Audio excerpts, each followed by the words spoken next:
Cheesecake. Apple pie. Chocolate chip cookies. Brownies. Banana split. Pumpkin pie. Red velvet cake. If you grew up with Masters of the Universe, seeing He-Man finally return to the big screen is already a pretty big deal. But what's even more interesting is seeing what happens behind the camera, because bringing Eternia to life isn't as simple as putting an actor in armor and handing him a sword. This movie has a huge cast, massive sets, complicated costumes, intense action sequences, and a whole lot of visual effects. And right at the center of it all is Nicholas Galitzine, who takes on one of the most recognizable characters in fantasy history, He-Man himself. This is fine. Let's see. Stop looking me square in the eye. Nicholas Galitzine has a pretty serious job here. Say hello to my little friend.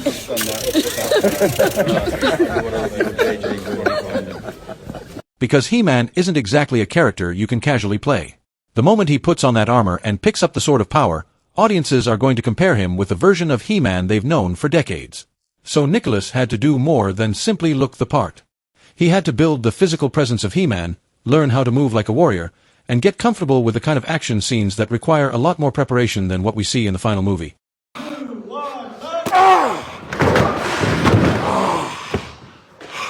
And Nicholas isn't doing all of this alone.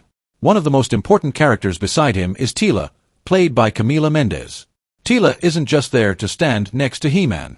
She's a warrior in her own right, and Camila has to bring that strength and confidence into the character while making her feel like a real person instead of just another fantasy character. That means her preparation also involves physical training, action choreography, and learning how to move naturally while wearing a costume designed for a completely different world. And 3, 2, 1, go! One, action. One, action.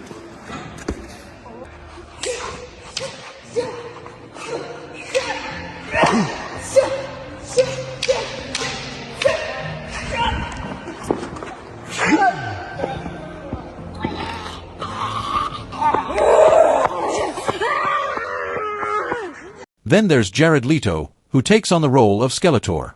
And honestly, that's a completely different challenge. Skeletor isn't just another movie villain. He's one of the most recognizable villains from the entire Masters of the Universe franchise.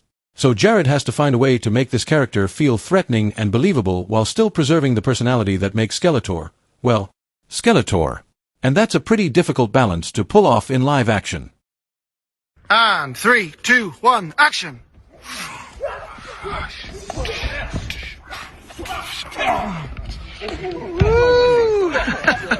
The action scenes take that difficulty to another level. Nicholas, Camila, and the rest of the cast have to learn complicated fight choreography while making it look completely natural. Every punch has to land at the right distance. Every sword swing has to hit the right mark. Every fall has to be performed safely. And sometimes the actors have to do all of that while wearing heavy armor or costumes that restrict their movement. So if you see He-Man and Teela fighting side by side and making it look effortless, just remember that those few seconds may have taken hours of rehearsal before the cameras even started rolling.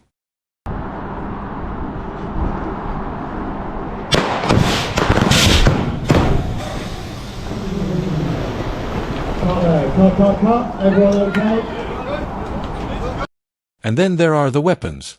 The Sword of Power is obviously the big one, but every weapon in a movie like this has to feel like it belongs in the world. When Nicholas picks up the sword, it needs to feel like more than just a piece of plastic. The audience needs to believe that this is an important object. That's why practical props can be so useful.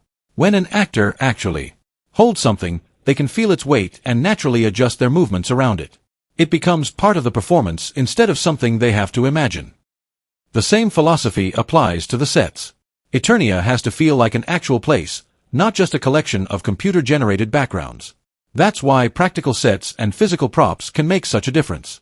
When Nicholas walks through a location as He-Man, Camila walks beside him as Teela, and Idris Elba appears as Duncan, they're not just standing in front of a camera.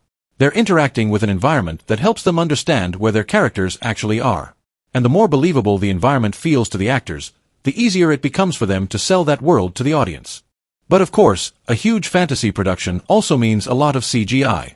Some of the biggest creatures, environments, magical effects, and action moments simply can't be created practically. So the actors often have to perform knowing that the final version will look completely different. A simple room can become a massive fortress. An empty field can become an alien planet. And a completely empty space can become a battlefield filled with monsters. That's why the visual effects team becomes just as important as everyone you see on screen. And what's really fun about watching the behind-the-scenes material is seeing how different the actors look before the final effects are added. Nicholas Galitzine might be standing there in his He-Man costume surrounded by green screens. Camila Mendes might be preparing for a scene while the world around her is still completely unfinished. And Jared Leto might be performing as Skeletor while a huge part of his final appearance is being created later in post-production.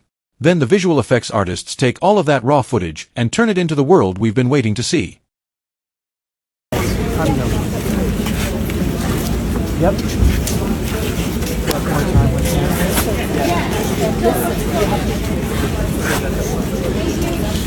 And somewhere in all of this, you also get those little moments that make a massive production feel surprisingly human.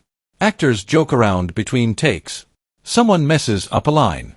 A stunt doesn't go exactly as planned. A costume needs to be fixed at the last second. And then everyone resets and gets ready to do it again. That's the reality of making a movie this big. Even when you're creating a world filled with magic, monsters, and legendary warriors, you're still dealing with very real people trying to get the shot right. And that's what makes the cast of Masters of the Universe so interesting. Nicholas Galitzine isn't simply wearing the He-Man costume. He's trying to define what this version of the character feels like. Camila Mendes isn't simply playing Teela. She's helping establish how this warrior fits into a modern live-action version of Eternia. Jared Leto isn't simply putting on the Skeletor name. He's trying to give one of the franchise's most famous villains a completely new cinematic identity. And Idris Elba brings another layer to the world through Duncan and Man-at-Arms. Ultimately, that's what makes bringing Masters of the Universe to live action such a massive undertaking. The filmmakers aren't just recreating characters. They're trying to recreate a feeling that millions of fans remember from childhood, while building something new enough for a modern audience. And every single person on that set has a role in making that happen. From Nicholas and Camila performing the action, to Jared creating the villain, to Idris bringing experience and authority to the story, every performance becomes another piece of the world. Because when the movie finally reaches the screen, we're not going to see all the chaos that happened behind the camera.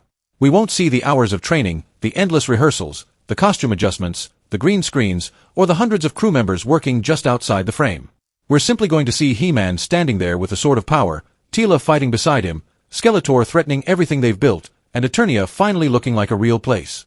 And that's when all the work behind the scenes finally pays off.